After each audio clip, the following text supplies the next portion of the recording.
Alright guys, how's it going? Welcome back. Well, it's been 4 years since I started this channel.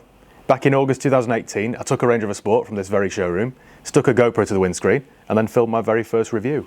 Initially it was supposed to be just a hobby for me. I didn't really expect it to turn into anything big. So I really do appreciate all your support over the years. It's thanks to all your support that the channel is now at 205,000 subscribers, and it's genuinely changed my life. I know that sounds a little bit cheesy, but it really has.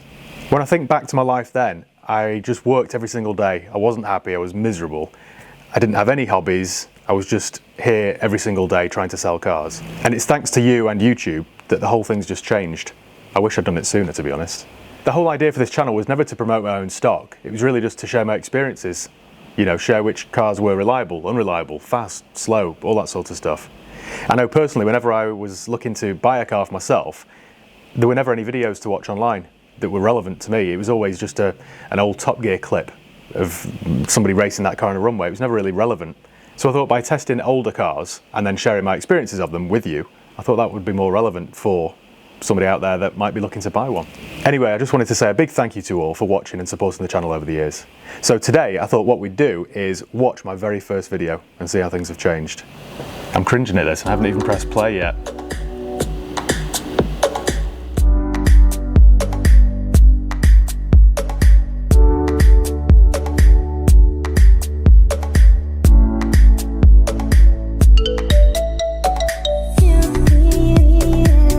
I don't know why I thought the music was a good idea, but I think I'd seen other YouTubers do it and thought that that was just the done thing.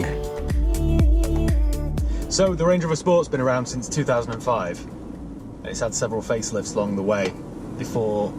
I didn't even have a channel intro back then because I didn't want to do the whole American thing like, hey guys, what's up? I didn't want to do any of that. So I kind of just plunged right into it. I filmed this after work and it took me about 4 days to make and then about a week to edit. Based all together. I'd never done anything like this before.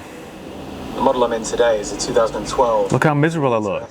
V6, so it has a twin turbo diesel. And obviously the sound quality is terrible. But because they've been around for so long, you can now pick up early examples for about 8 grand, which is a bargain when you consider they were about 60 grand when they were new. But would that be a reckless thing to do? Are you going to have to sell a kidney just to keep it on the road? Well, I've had loads of used Range Rovers over the years, and I've never had anything major go wrong, really. I've come a long way, I think. I don't know what that little segue was. TDV6 for about £8,000.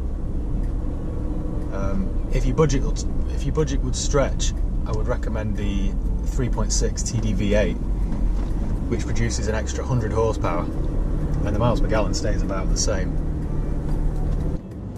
So if your budget can stretch to about £15,000, you can pick up a 2010. This is painful, this. The sound quality is terrible. The cuts are really bad. And it's the newer model, so you get, well, the interior's much better than the old model. You get reversing camera, you get keyless entry. Sounds like I'm underwater. It's a nice car though, that. The interior does feel more luxurious than the early ones. And if you can stretch to about 20 grand, then you'll get a SD V6, which is the car that I'm in right now, which has the 8-speed automatic, which I'm not a fan of. You know what's funny? I'm 2 minutes in and I haven't even introduced myself. Like I said, I didn't want to do the whole introduction thing like you see some American YouTubers do. But I didn't even say, hi, my name's Matt, this is High Peak Autos, welcome to the channel. I don't know what I was thinking of. After a few videos where I hadn't mentioned my name, I almost thought it's probably best now if I just don't mention it ever again, and I'd be kind of like Daniel Craig's character in Layer Cake. You just never know my name. That's, I think, it's the worst thing about this car. It constantly changes up to improve fuel economy, which is pretty good actually. It averages about 28 miles per gallon. That music in the background is doing my head in. So if you're looking for one, you need to make sure that it's had its camber and water pump replaced. If it's done about 100,000 miles, I'd recommend having the gearbox serviced, because it only costs about 150 quid. It just extends the life of the gearbox, so it's not going to cost you 2 grand for a replacement box when that fails. The air suspension, if that goes, it's usually just the pump that fails. You can buy reconditioned ones on eBay even for about 300 quid. I can't believe this channel ever took off. The ride is a bit crashy. It's not firm that it's uncomfortable, but when you go over a bump. One thing that I think's greatly improved is or knowing how to use the camera and where to put it. I don't like those camera angles. All you can see is the sun visor. It's too dark. It just doesn't look right, and I think that's something that I've improved over the years. It just crashes around. And my best purchase to date was a microphone, because that audio is terrible. Nowhere near as bad as an X5. I wish I could go back in time now and try and do that video again and just see how much better I could make it. What's funny is those prices that I've mentioned are probably still that kind of figure today. The world's gone mad. Nowhere near as bad as an X5, but still. That's still true. It's the full size range. They're just a nice place to be. Oh, change camera angles. The later ones especially. Very nifty. One thing that I kind of underestimated was how difficult it was to drive, concentrate on the road, concentrate on the car, and present something. I've grown up watching Top Gear in 5th gear, and they make it look easy, and it certainly isn't easy. Piano black trim, you've got the leather dashboard, you've got sat nav, reverse camera. Terrible cuts there in between Play music through the shots. Bluetooth, which is good. And then more music, more elevator music. I'd forgotten that car had rear media. And some point of view shots there. Don't know why.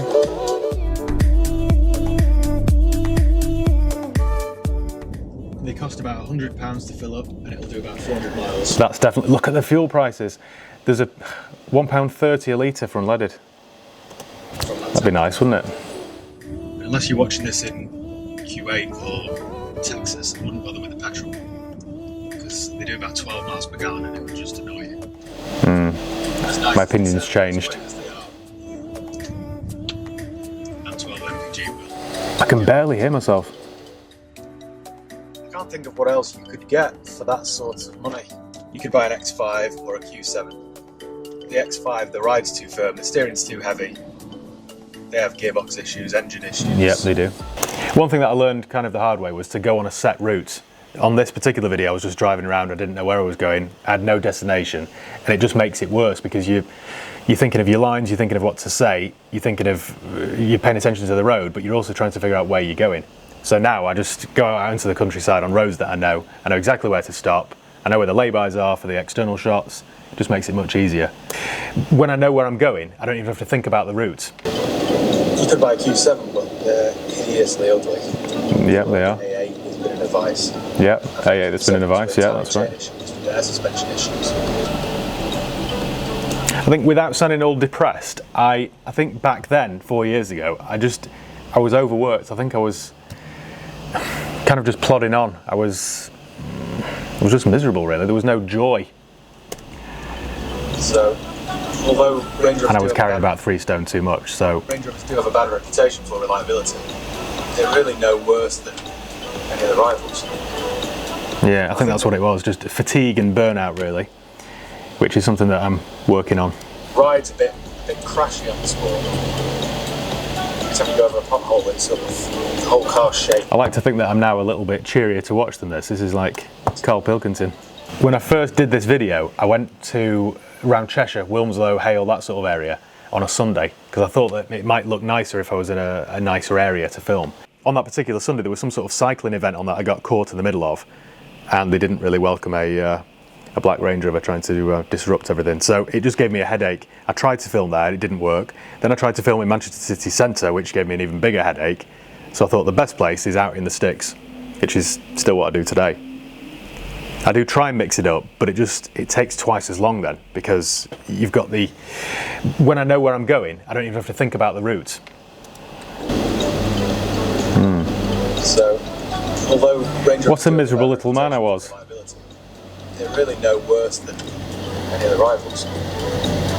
I think the ride's a bit crashy on the sport. Every time you go over a pothole, it's sort of the whole car shakes. I'm really kind of monotone on this as well. I'm just kind of speaking in chunks.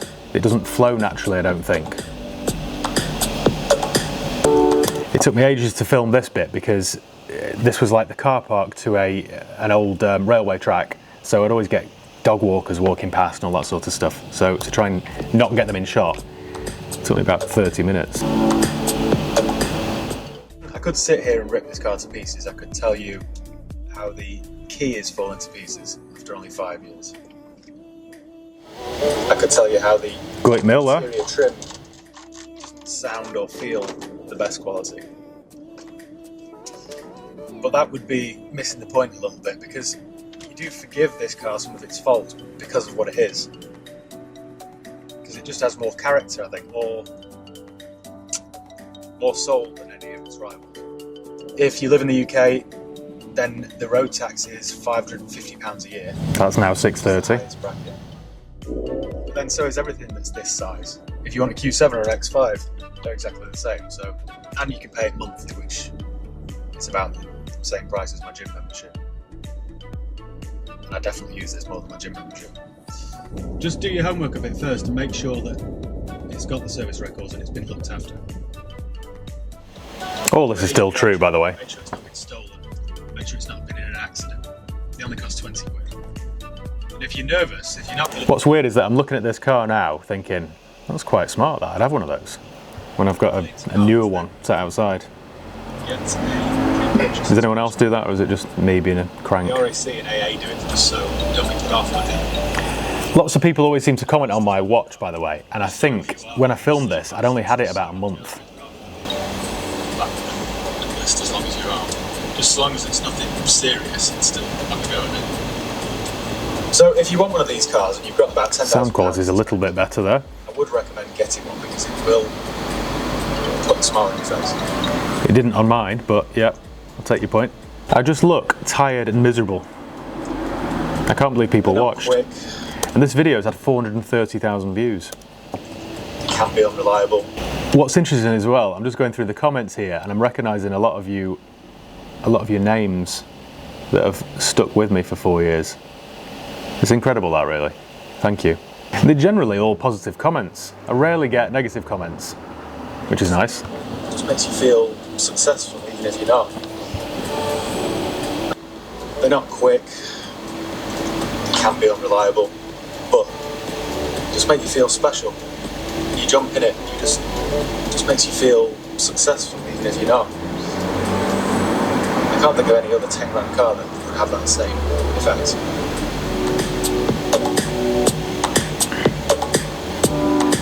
Nice little sunset shot there. Is that it? Is it over?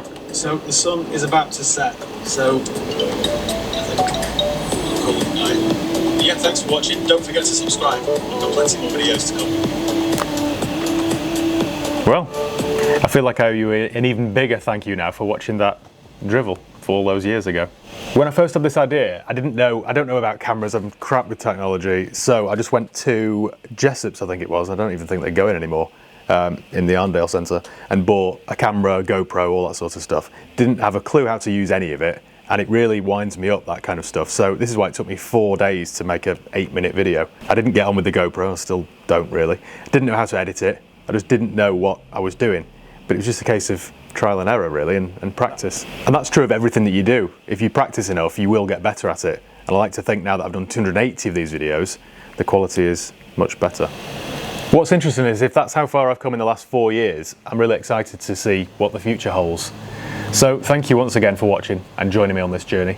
We've created a little community here, which I'm really proud of. So thank you to each and every one of you. So yeah, cheers guys. I'll see you next time.